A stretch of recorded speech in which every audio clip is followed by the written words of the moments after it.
Tadi saya sangat bangga lagi, ternyata Mas Gibran kembali menunjukkan kapasitas, kemampuan, penguasaan terhadap masalah ekonomi. Taktik dan teknik dalam berdebat itu selalu ada ofensif, ada defensif.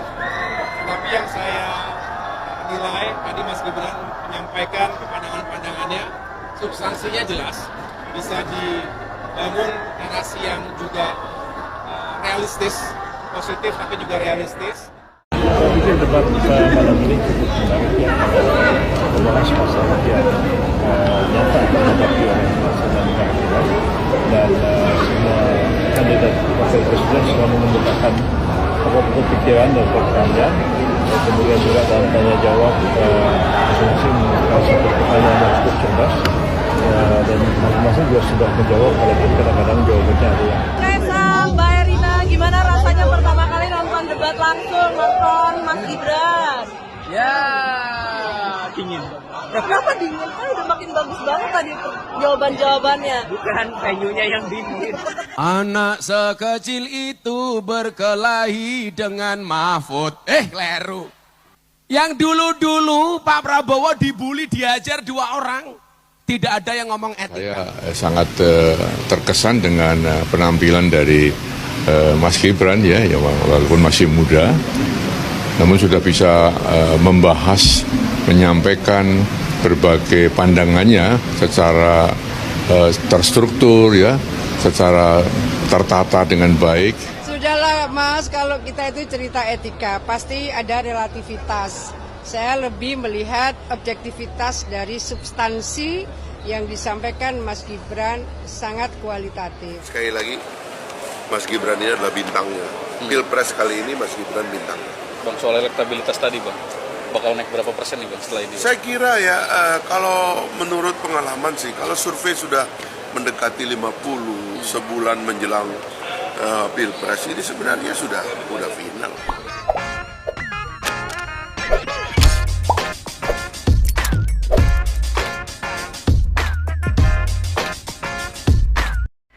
Baik sahabat sekalian, jumpa lagi bersama saya di channel ini, di mana pada kesempatan video kali ini saya akan mereaksi beberapa buah video terkait dengan debat Cawapres baru-baru ini.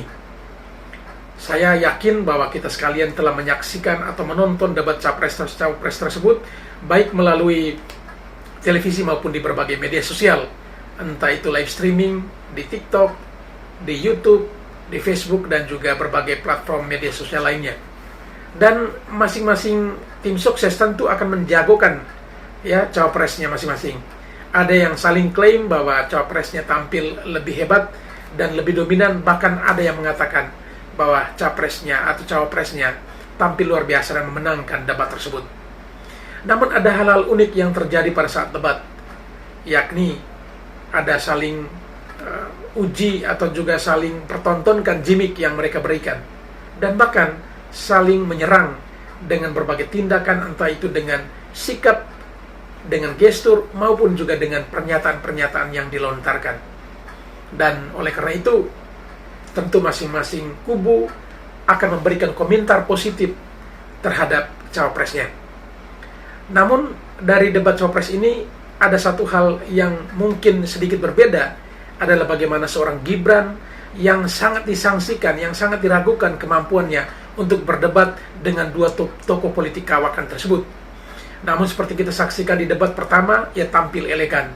Dan justru di debat kedua, ia hampir menguasai panggung dan mampu melakukan ya serangan-serangan kepada kedua tokoh yang dalam hal ini adalah seorang profesor hukum dan juga seorang yang cukup berpengalaman di dunia perpolitikan tanah air.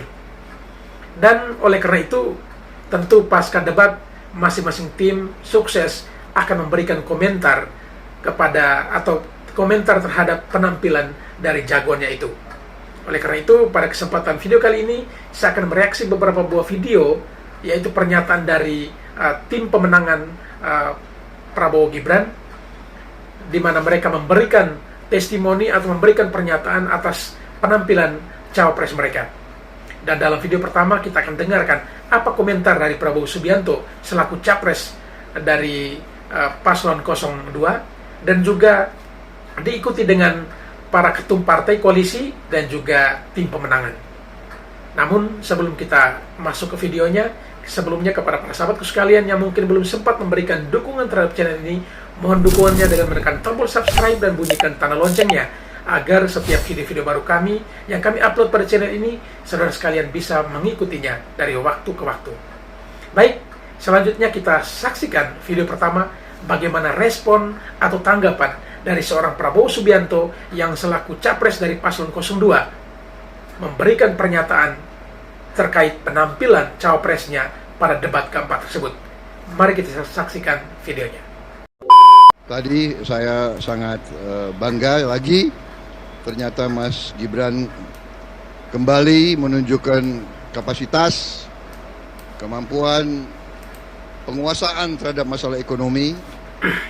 Jadi ya kami turut bangga dan benar, saya kira rakyat sudah semakin jelas melihat arah kebijakan-kebijakan yang akan kita laksanakan, melanjutkan yang sudah baik, membangun di atas fondasi yang kuat. Rakyat saya kira mengerti benar-benar apa yang sudah dihasilkan oleh Presiden Joko Widodo dan presiden-presiden sebelumnya. Kita ingin melanjutkan semua yang baik dan mempercepat kemajuan kita demi kemakmuran rakyat Indonesia. Baik sobat sekalian, itulah cuplikan video pernyataan atau komentar dari seorang Prabowo Subianto pasca debat Cawapres keempat kemarin. Dan ada satu kalimat yang menarik di sini. Prabowo menyampaikan bahwa ia bangga dengan cawapresnya Mas Gibran yang betul-betul memahami tentang perekonomian dan juga hal-hal lainnya. Dan tentu dengan kekuatan yang ada, ketika mereka dipercayakan menjadi presiden dan juga wakil presiden nanti, mereka akan melanjutkan hal-hal yang positif, menambahkan yang kurang, memperbaiki yang belum lengkap, dan juga mempercepat tentunya setiap planning atau rencana atau program-program kerja yang sudah dicanangkan.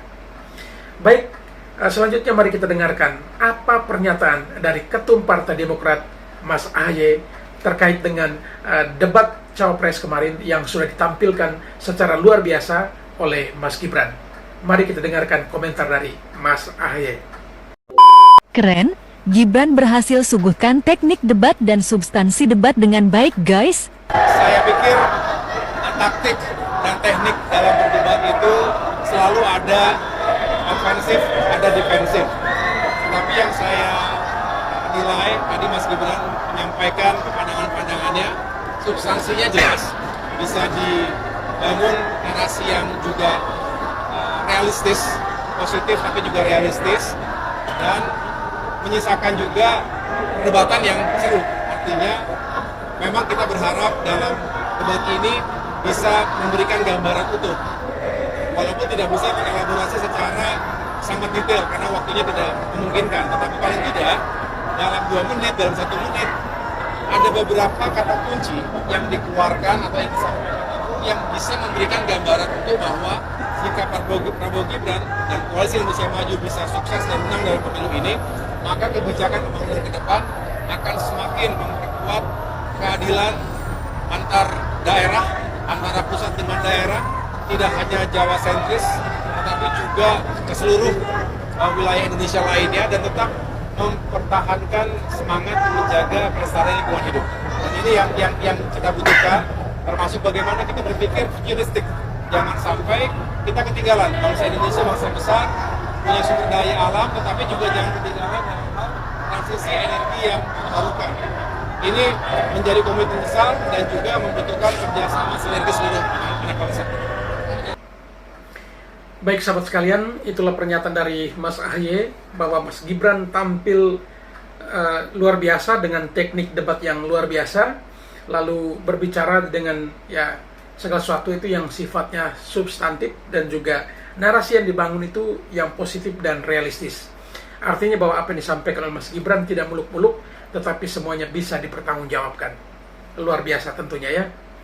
Baik, selanjutnya mari kita dengarkan bersama apa komentar dari Ketua Umum Partai Bulan Bintang, Profesor Yusril Isra Mahendra. Mari kita dengarkan apa komentarnya. Saya pikir debat malam ini cukup menarik ya. membahas masalah yang nyata dihadapi oleh bangsa dan negara kita, dan semua kandidat wakil presiden sudah mengemukakan pokok-pokok pikiran dan pertanyaan.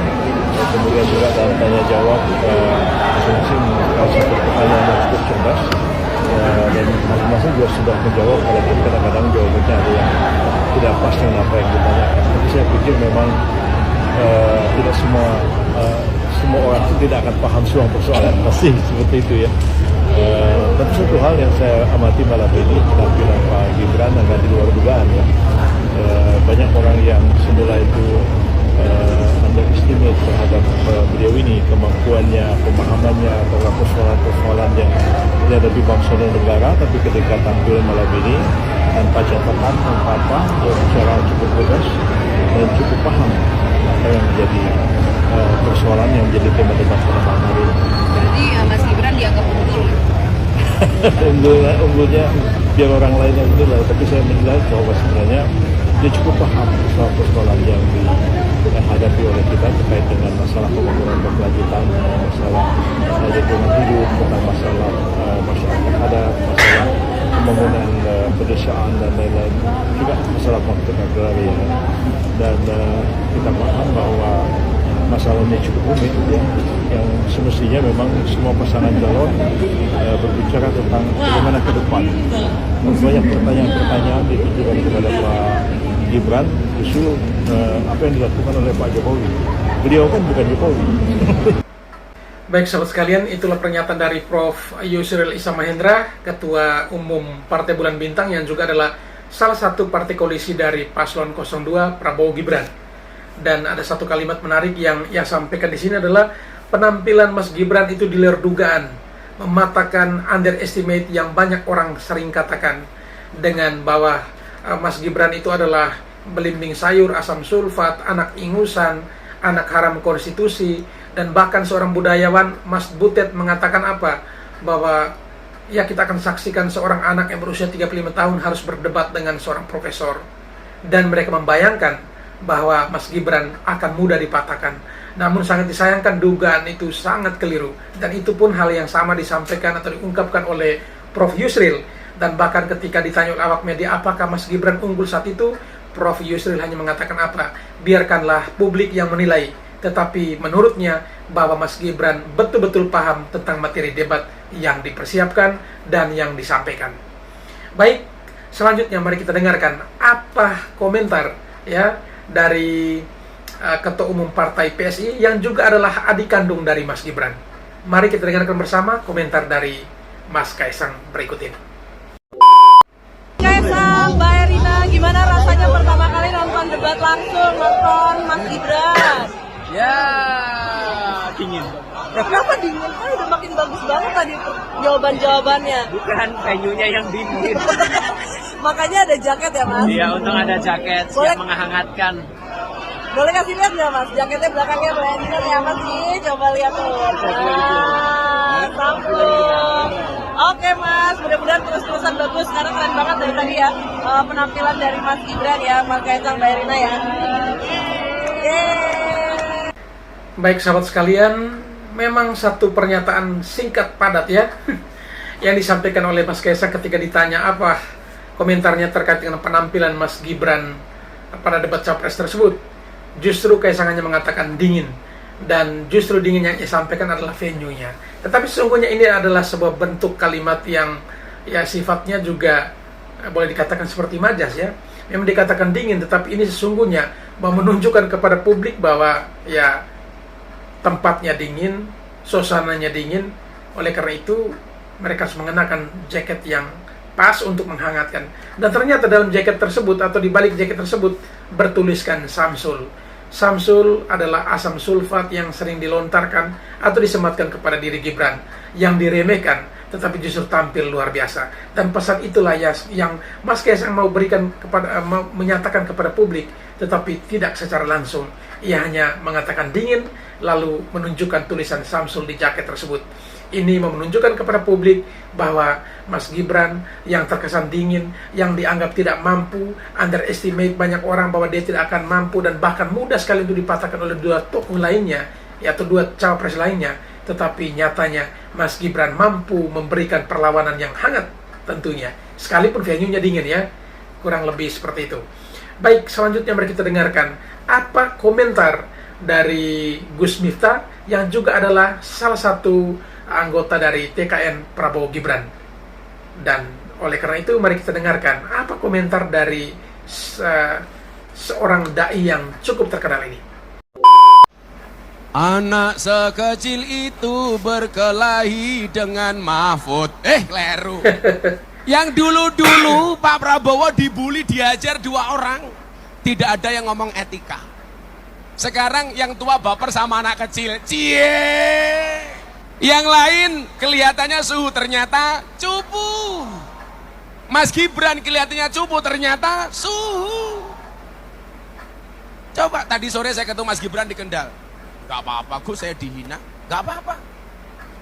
Dulu Bung Karno mengatakan, berikan kepadaku 10 pemuda akan aku guncang dunia. Sekarang baru 1 pemuda dari Solo sudah terguncang. Saya tadi posting ketika orang mengatakan Mas Gibran tidak beretika. Anda lihat Instagram saya. Mas Gibran salaman dengan semua orang tua itu menunduk, bahkan cium tangan. Wakil presiden yang rendah hati, betul? Maksud saya apa? Kita anak muda harusnya bangga. Bangganya di mana? Ternyata anak muda itu harus banyak karya, bukan banyak gaya. Yang seharusnya baper tuh anak muda. Kenapa sekarang yang baper justru orang tua? Please deh, sorry ye. Sehingga kita sekarang punya harapan anak muda ternyata bisa diterima. Besok anak muda dari Lembu Padang bisa jadi Bupati Tulungagung. Amin. Ini sekian banyak orang yang kemudian menjelek-jelekkan Mas Gibran, menjelek-jelekkan Mas Prabowo. Persoalannya sederhana. Mereka yang menjelek-jelekkan itu bukan tidak mengakui kualitasnya Mas Prabowo dan Mas Gibran, tetapi mereka yang menjelekkan adalah orang yang takut kalah. Baik sahabat sekalian, luar biasa ya pernyataan dari Gus Miftah bahwa ya Prabowo dihajar oleh 2 orang sebelumnya tidak disinggung terkait dengan etika atau etik ya. Tetapi ketika seorang anak kecil, seorang anak ingusan yang ya menghajar 2 orang tua ya, yang juga adalah cawapres, itu disebut melanggar atau tidak beretika ya. Dan Gus Miftah juga mengatakan bahwa Mas Gibran yang dikira cupu ternyata suhu, dan 2 orang lainnya dikira suhu ternyata cupu. Dan bahkan sebelum dia berkomentar, yang menyanyikan sebuah lagu, penggalannya, syairnya dirubah sedikit ya, seorang anak kecil dan seterusnya, seperti yang kita dengarkan bersama tadi. Luar biasa memang ya, disampaikan Gus Miftah ada benarnya ya, ketika yang biasanya baperan itu anak-anak muda, tapi sekarang justru orang tua yang baperan. Dan bahkan ketika Mas Gibran diserang dari berbagai arah hanya karena pernyataan atau gestur yang ia lakukan terhadap Prof Mahfud saat debat, dibilang tidak beretika dan sebagainya, justru Mas Gibran tidak baperan dan menerima itu sebuah bagian dari sebuah proses. Tetapi justru 2 orang tua lainnya kok bisa baperan. Kurang lebih itu kalimat atau komentar yang disampaikan oleh Gus Miftah. Baik, selanjutnya mari kita dengarkan apa komentar dari mantan Panglima TNI atau mantan Panglima ABRI ya, yang juga adalah mantan Ketua Umum Partai Hanura, Jenderal TNI Purnawirawan Wiranto. Kira-kira komentarnya apa setelah Mas Gibran tampil pada debat Cawapres kemarin? Mari kita saksikan. Saya sangat terkesan dengan penampilan dari Mas Gibran ya, walaupun masih muda, namun sudah bisa membahas, menyampaikan berbagai pandangannya secara terstruktur ya, secara tertata dengan baik, dan kedalamnya dapat kita ukur bahwa dia memang telah menguasai berbagai masalah yang diperdebatkan pada malam hari ini. Baik sahabat sekalian, itulah komentar singkat yang disampaikan oleh Jenderal TNI Purnawirawan Wiranto, yang mengatakan bahwa penampilan Mas Gibran luar biasa. Ia sangat terkesan dengan penampilan Mas Gibran karena sekalipun usianya masih muda, tetapi ia mampu menyampaikan gagasannya secara terstruktur. Artinya penguasaan materinya juga bagus, dan justru Mas Gibran tampil di luar dugaan karena ya usia seperti itu tapi mampu berpikir hal-hal besar untuk kepentingan bangsa dan negara ini tidak semua orang muda mampu. Ya, itu banyak orang berpikiran demikian. Tetapi ternyata Mas Gibran tampil dan mematahkan underestimate orang selama ini terhadap dirinya. Baik, selanjutnya kita dengarkan apa komentar dari Ibu Khofifah Indar Parawansa yang juga adalah salah satu anggota TKN Prabowo Gibran. Mari kita saksikan videonya berikut ini. Sudahlah Mas, kalau kita itu cerita etika, pasti ada relativitas. Saya lebih melihat objektivitas dari substansi. Semoga hasil dari debat keempat ini dapat menjadi bahan pertimbangan Anda untuk menentukan pemimpin masa depan. Ya, dan selanjutnya kita akan menyanyikan lagu Bagimu Negeri. Kami mohon kesediaan para calon wakil presiden untuk tetap berada di atas panggung, disertai dengan calon presidennya masing. Menganggap Mas Gibran tidak menghormati lawan debatnya dari TKN. Sudahlah Mas, kalau kita itu cerita etika, pasti ada relativitas. Saya lebih melihat objektivitas dari substansi yang disampaikan Mas Gibran sangat kualitatif. Gitu. Ya, begitu ya. Makasih kawan-kawan. Baik sahabat sekalian, kita sudah mendengarkan bersama komentar singkat dari Ibu Khofifah Indar Parawansa pasca debat Cawapres kemarin. Ia mengatakan atau menjawab pertanyaan dari para wartawan, di mana banyak pihak yang mengatakan bahwa Mas Gibran kurang beretika ya ketika menjalankan debatnya kemarin. Tetapi justru Ibu Khofifah Indar Parawansa mengatakan apa? Bahwa yang ia lihat adalah objektivitas ya. Karena kalau berbicara soal etika itu menurutnya itu akan berbicara soal relativitas ya. Itu relatif sifatnya. Tetapi yang dilihat adalah soal objektivitas dari debatnya, substansi yang dibahas dan semuanya bersifat kualitatif. Artinya bahwa pernyataan atau isi apa yang disampaikan oleh Mas Gibran itu berkualitas. Jadi itu kurang lebih komentar dari Ibu Khofifah yang menjawab pertanyaan dari wartawan terkait ada pihak atau oknum atau orang-orang yang mengatakan bahwa Mas Gibran berdebat tidak menggunakan etika. Selanjutnya mari kita dengarkan apa komentar dari mantan Wakil Ketua DPR dan juga saat ini menjadi Wakil Ketua Umum Partai Gelora, Pak Fahri Hamzah. Kira-kira komentarnya apa pasca debat Cawapres kemarin? Sekali lagi, Mas Gibran ini adalah bintangnya.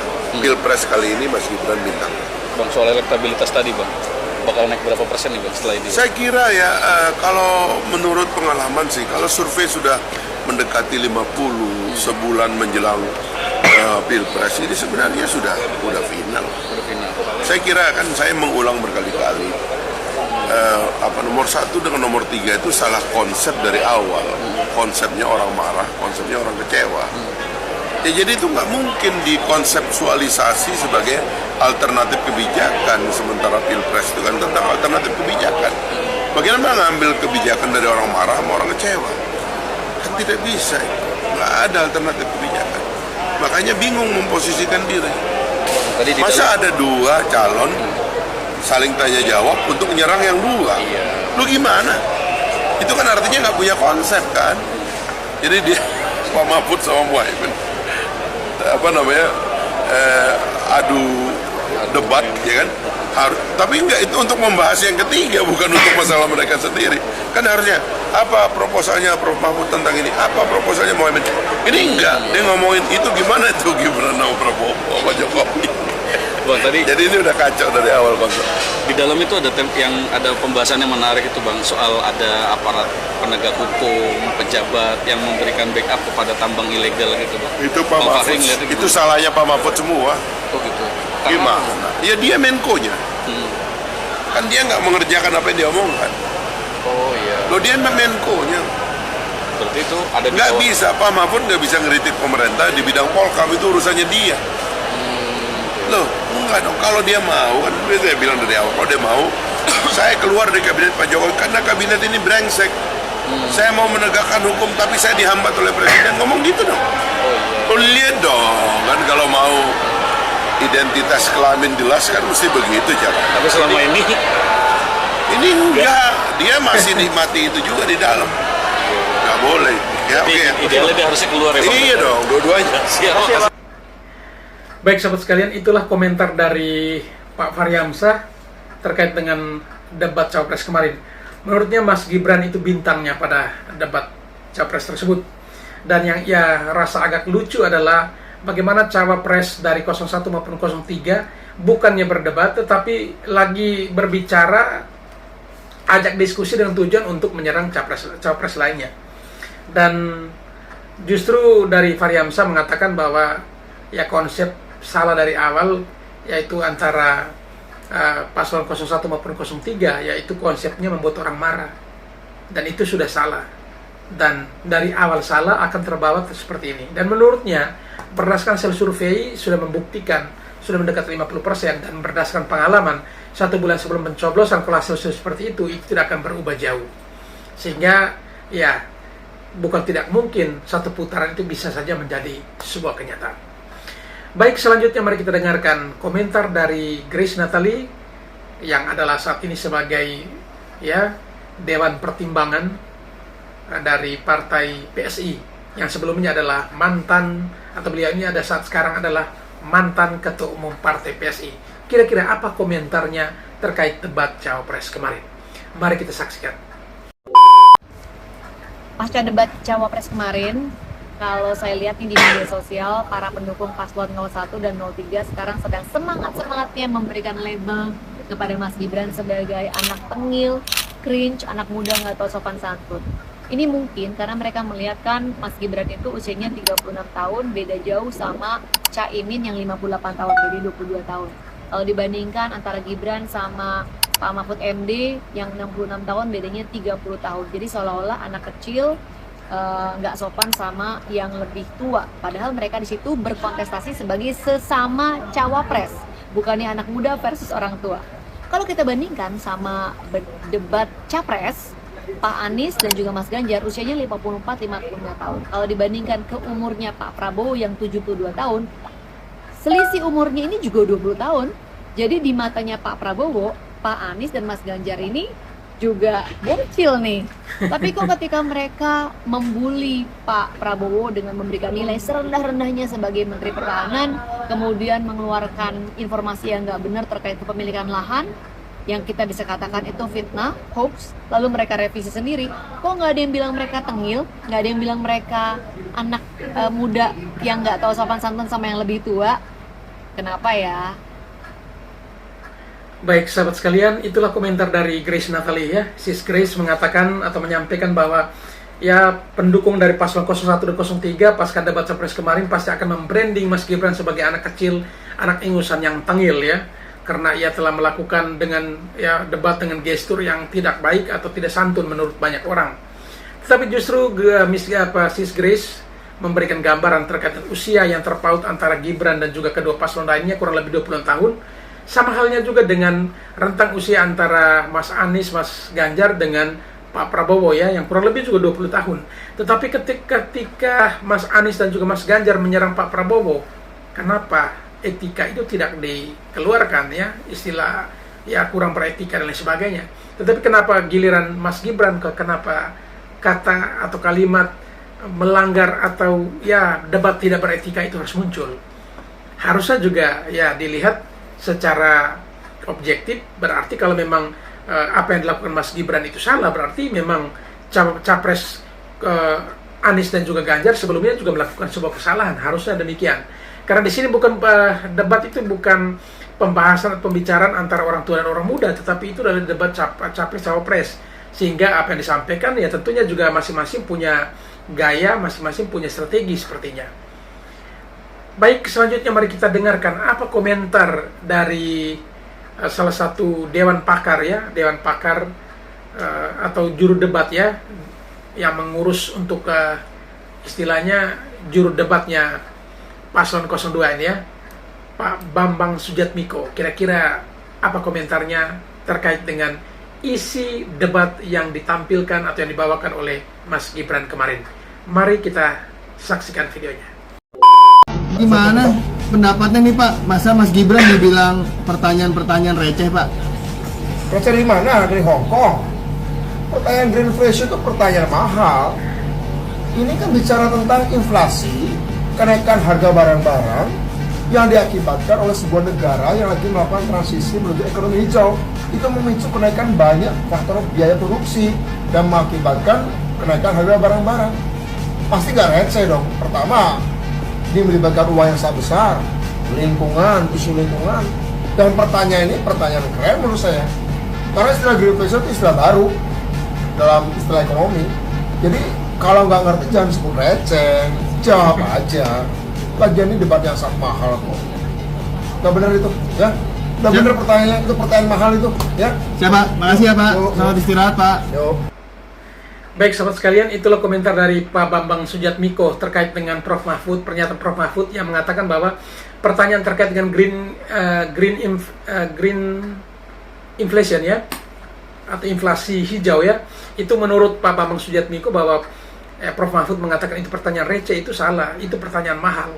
Karena berbicara soal green inflation ini adalah berbicara soal ekonomi, pengaruh inflasi hijau terhadap ekonomi sebuah bangsa, dan itu bukan pertanyaan receh menurut Pak Bambang Sujatmiko.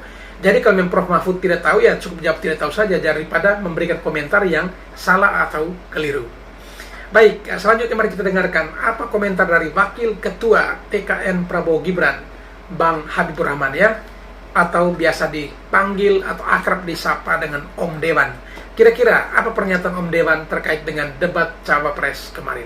Mari kita saksikan videonya. Spektakuler banget guys. Tadi Gus Muhaimin dan Pak Prof Mahfud ya bertanya soal redistribusi lahan ya. Saya pikir hanya saya seorang dokter hukum yang paham jawabannya. Ternyata dengan Gibran dijawab secara jelas, lengkap dan tuntas ya, sampai ada soal MOU Mahkamah Agung dan Kementerian ATR ya. Luar biasa pemahaman dan pengetahuan Mas Gibran soal agraria. Ini memang cawapres paling spektakuler.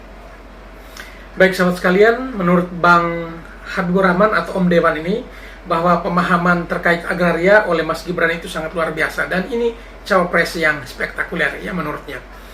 Baik, selanjutnya mari kita dengarkan kira-kira komentar apa yang akan disampaikan oleh juru bicara, salah seorang juru bicara dari TKN Prabowo Gibran, yakni Bang Emil Dardak. Mari kita dengarkan dan juga saksikan videonya.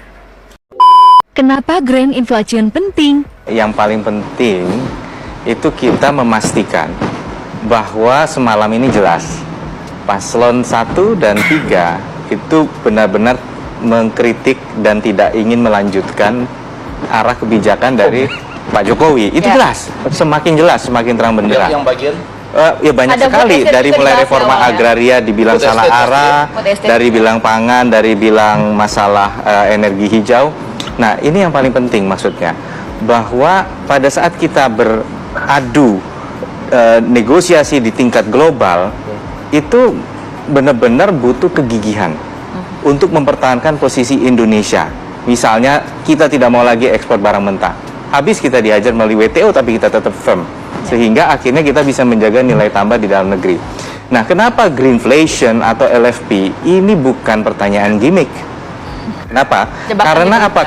Karena tadi penting bahwa ini adalah arah. Kita bicara peningkatan penerimaan negara dari 3 miliar dolar menjadi 33 miliar dolar. Artinya kita bicara hampir 450 triliun penerimaan negara. Tapi kurang dijelaskan kemarin oleh Gibran. Tapi ini yang paling penting, top of mind. Masyarakat ingin tahu pada saat sebuah isu dilempar, yang ada di top of mind pemimpinnya apa. Karena ini paling penting, yang ada di top of mind Pak Jokowi, Pak Prabowo, dan Mas Gibran adalah kehati-hatian dalam menerapkan prinsip hijau. Kita akan ambil elemen energi atau ekonomi hijau yang kita punya comparative advantage, keunggulan komparatif. Karena yang kita pertaruhkan nasib 270 juta rakyat. Jadi meskipun debat itu seperti mungkin Pak Mahfud sendiri di press conference menyampaikan, saya nggak jawab pertanyaan Mas Gibran, saya bilang recehan, itu gimmick. Jadi dan saya seneng lihat Pak Mahfud juga ikut menikmati, aku juga nyari. Artinya apa, bahwa kita pengen publik jangan ngantuk loh pas dengerin ini. Ini penting, jangan ngantuk. Lihat 3 pemimpin ini, lihat substansinya, kebijakan mana yang ada di arah yang benar. Itu yang paling penting. Baik sahabat sekalian, itulah komentar dari Bang Emil Dardak, salah satu juru bicara dari TKN Prabowo Gibran, ini berbicara soal green invasion dan juga LFP yang disampaikan oleh Mas Gibran, itu bukan soal gimmick, tetapi itu memang benar-benar penting untuk kepentingan bangsa Indonesia ini ya. Jadi itu bukan hanya pertanyaan menjebak sepertinya, tetapi ini benar-benar harus diperhatikan dan juga dipahami oleh seorang pemimpin.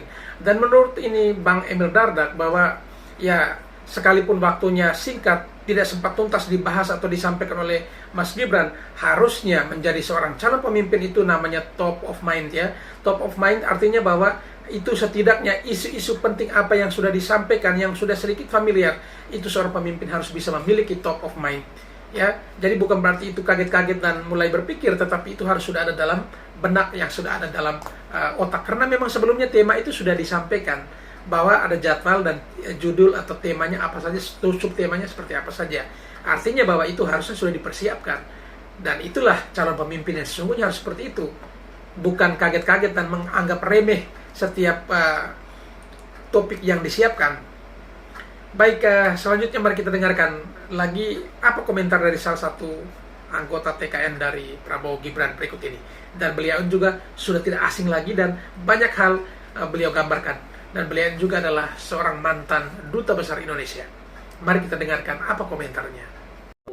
Apakah Gibran sombong dan ofensif di debat cawapres atau ada sisi lain yang terlewatkan? Sini saya akan jelaskan. Mari kita sorot sikap Gibran pasca debat. Dengan rendah hati, dia tidak hanya sekali tapi 2 kali meminta maaf dan bahkan sampai mencium tangan sebagai tanda hormat. Ini bukan hanya soal etika, tetapi juga sebuah langkah gentleman yang langka di dunia politik kita. Gibran menunjukkan bahwa di balik gaya ekspresifnya, dia punya hati besar untuk mengakui kesalahan dan belajar dari situ. Gaya bicaranya yang langsung dan ekspresif tipikal anak muda ternyata membawa angin segar di panggung debat politik. Namun, siapa sangka ekspresinya yang begitu berapi-api ternyata bisa menimbulkan salah paham, bahkan mungkin menyinggung beberapa pihak. Muda dan emosi adalah sifat manusia, tapi kebesaran hati untuk meminta maaf adalah nilai-nilai luhur budaya Indonesia yang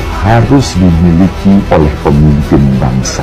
Gibran menunjukkan hal ini malam itu, suatu yang gagal disajikan oleh kedua capres setelah memperolok Bapak Prabowo dalam debat yang lalu. Perilaku ini bukan hanya tentang sopan santun, tetapi juga tentang kedewasaan emosional dan tanggung jawab moral. Nah, coba bandingkan dengan insiden saat Prabowo dibully oleh beberapa orang. Apakah mereka pernah meminta maaf seperti Gibran? Tidak kan? Ini menunjukkan bahwa Gibran dengan semua gaya ekspresif dan semangat mudanya telah mengambil langkah lebih dewasa dan bertanggung jawab. Keunggulan Gibran tidak hanya terletak pada sifat ekspresifnya, tapi juga refleksnya sebagai anak muda, cepat dan tanggap. Hal ini terbukti saat petugas KPU terjatuh, dia langsung sigap menolong. Kecepatan dan kepedulian seperti ini adalah sifat-sifat penting yang dibutuhkan seorang pemimpin. Jika masih ada yang meragukan ketulusan maaf dari Gibran, mungkin kita perlu memikirkan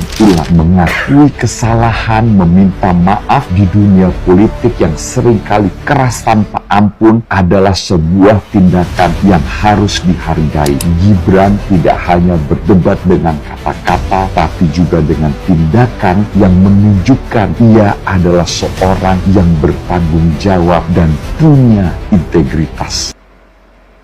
Luar biasa ya komentar dari salah seorang anggota TKN Prabowo Gibran ini. Dan benar apa yang disampaikan oleh abang yang satu ini, luar biasa ya, bahwa tanda hormat dengan cium tangan, membukukan badan minta maaf, itu adalah salah satu hal yang ditunjukkan oleh seorang anak muda yang belum tentu semua bisa. Padahal sebelumnya juga pernah dilakukan oleh 2 capres yang menyerang Pak Prabowo, tetapi tidak ada upaya untuk ya minta maaf dan sebagainya pasca debat. Tetapi penampilan atau tampilan yang disampaikan, yang ditunjukkan oleh Mas Gibran itu sangat luar biasa. Ketika ya berdebat, beliau merasa bahwa itu adalah musuh, tetapi setelahnya ya datang dan minta maaf, menghargai senior, orang tua dan sebagainya. Tetapi tetap saja toh ya harus dikatakan bahwa tidak beretika. Tapi itulah bagian dari proses, dan seorang anak muda yang luar biasa. Itulah contoh yang sudah ditunjukkan oleh Mas Gibran kepada anak muda Indonesia. Tidak usah takut untuk berhadapan dengan siapapun, dan harus mengatakan bahwa salah ya salah, dan yang terpenting di sini adalah harus berani meminta maaf. Itu luar biasa, karena sehebat-hebatnya manusia tetapi dia tidak mampu untuk menyampaikan permohonan maafnya, itu bukan orang hebat. Tetapi orang hebat seperti Mas Gibran, ia tetap mengakui bahwa mungkin dalam selama debat dia melakukan kesalahan, maka yang tunjukkan adalah apa? Memberikan hormat dan membukukan badan, pegang tangan dan cium, dan bahkan berpelukan dan meminta maaf. Itu yang luar biasa yang dititipkan oleh Mas Gibran untuk anak-anak muda se-Indonesia ini. Baik, selanjutnya mari kita dengarkan komentar dari Sis Tamara, salah seorang pentolan dari partai PSI berikut ini. Dari pemerintahan tersebut, sekarang saya mau tanya juga. Konteksnya kan cawapres, Mbak. Saya mau tanya juga loh, kalau begitu kenapa masih menjadi menteri? Pemerintahan yang beliau ketika bicara hukum, beliau adalah Menko Polhukam, hukum itu di bawah beliau. Sekarang saya mau tanya juga, Gus Muhaimin adalah Ketua Umum Partai Kebangkitan Bangsa PKB, adalah bagian dari pemerintahan saat ini. Apakah etis Gus Muhaimin mengkritik pemerintahan saat ini, masih menjadi bagian dari pemerintahan saat ini, tetapi masih menjadi bagian dan mengkritik menjadi cawapres? Saya mau tanya lagi, Pak Tom Lembong. Pak Tom Lembong ketika itu adalah menterinya Pak Jokowi, sekarang menyerang Pak Jokowi, mengatakan bicara soal contekan segala macam. Apakah itu etis? Seorang mantan pembantu presiden mengkritik, membicarakan persoalan contekan. Bang Mas Hinton, izinkan saya selesaikan bicara dulu. Singkat, Mas. Dan satu lagi yang terakhir, Pak Anies dalam debat pertama dan debat ketiga, Pak Anies ketika diberhentikan oleh Presiden Jokowi sebagai menteri, yang menolong, yang mensupport, yang menjadikan Pak Anies Gubernur DKI Jakarta namanya Bapak Prabowo Subianto, Ketua Umum Partai Gerindra. Pak Anies menyerang, membagi peta Pak Prabowo dalam debat pertama dan debat ketiga. Orang yang menolong beliau, apakah itu etis? Saya sekarang tanyakan kembali, silahkan publik menilai. Kalau kita mau bicara santun-santunan, akan banyak hati yang tersandung. Luar biasa ya Sis Tamara, tampil elegan dan juga ya debat antar para tim pemenangan itu luar biasa. Dan memang kalau berbicara soal etika, maka Sis Tamara menyampaikan ada benarnya.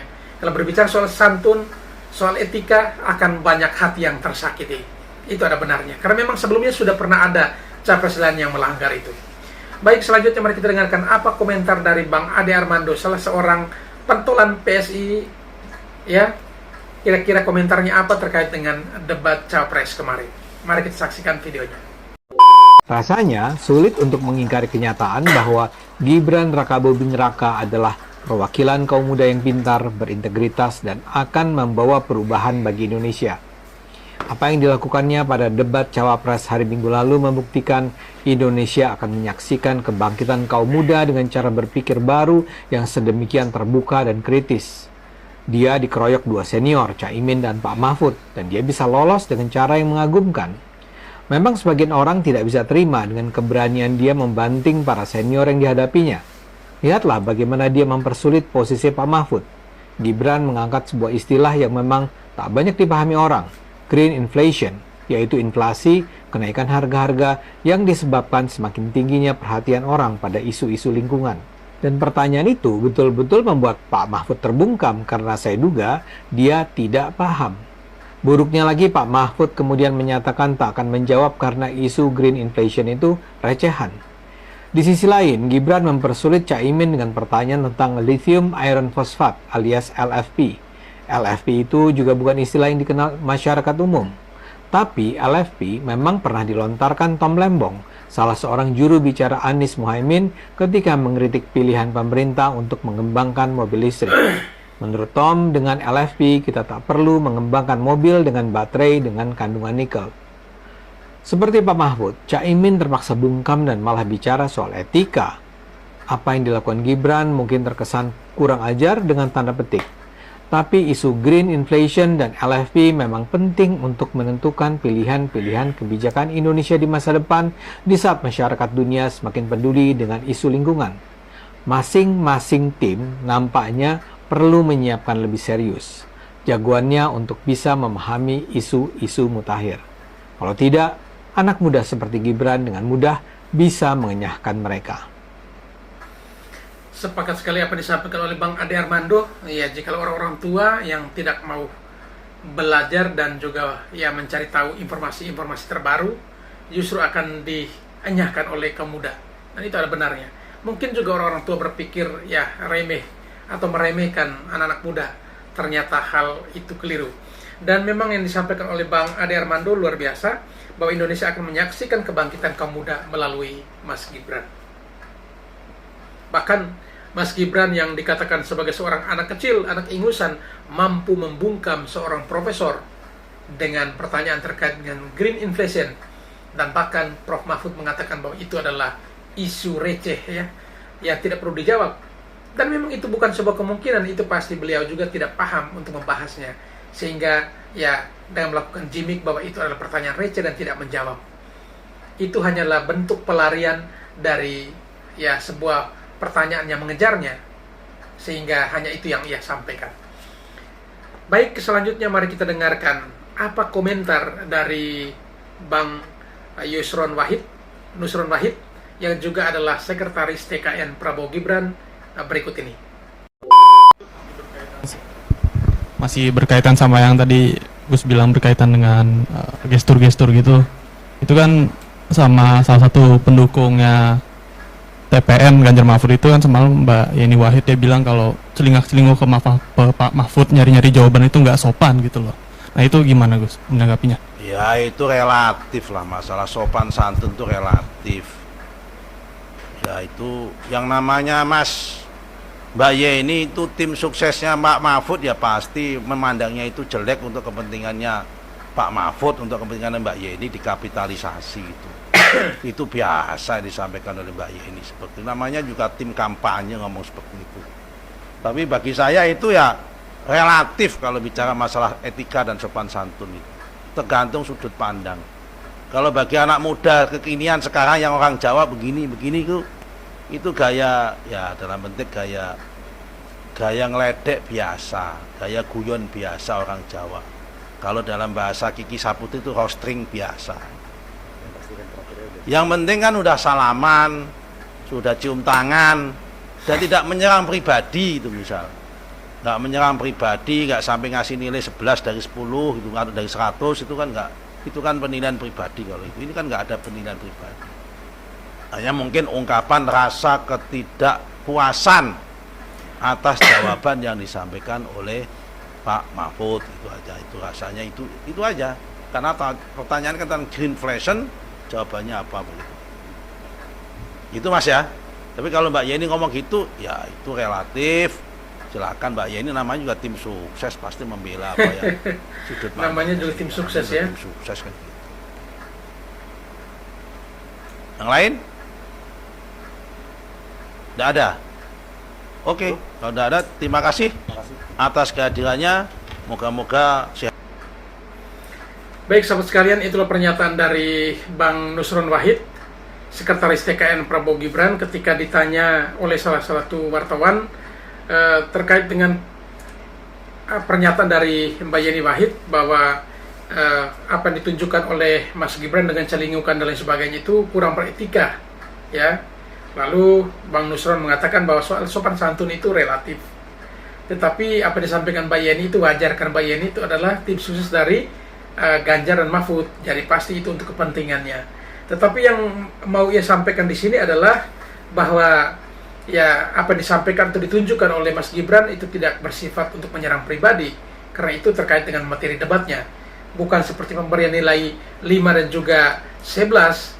Dan ini pasti akan menyindir kembali kepada Capres 01 maupun juga Capres 03 pada debat Capres ketiga ya, bagaimana mereka bersamaan ya boleh dikatakan menyerang Pak Prabowo secara bersamaan saat itu ya, dan tidak ada juga permohonan maaf dan tidak dikatakan juga melanggar etika atau juga tidak beretika saat itu. Tetapi kenapa ketika giliran Mas Gibran itu dikatakan soal etika, dan ini semua adalah karena soal kepentingan. Baik sahabat sekalian, dengan berakhirnya video tadi maka berakhir sudah perjumpaan kita pada kesempatan kali ini. Dan kepada para sahabatku sekalian yang mungkin ingin berkomentar, silakan tulis komentar sebanyak-banyaknya di kolom komentar. Dan juga tidak lupa kembali kami menyampaikan kepada para sahabat yang mungkin belum sempat memberikan dukungan terhadap channel ini, mohon dukungannya dengan menekan tombol subscribe dan membunyikan tanda loncengnya. Dan juga kepada para sahabatku sekalian yang mungkin ingin merequest video apa yang bakal kita reaksi pada kesempatan berikutnya, silakan tulis di kolom komentar. Sekian dan terima kasih.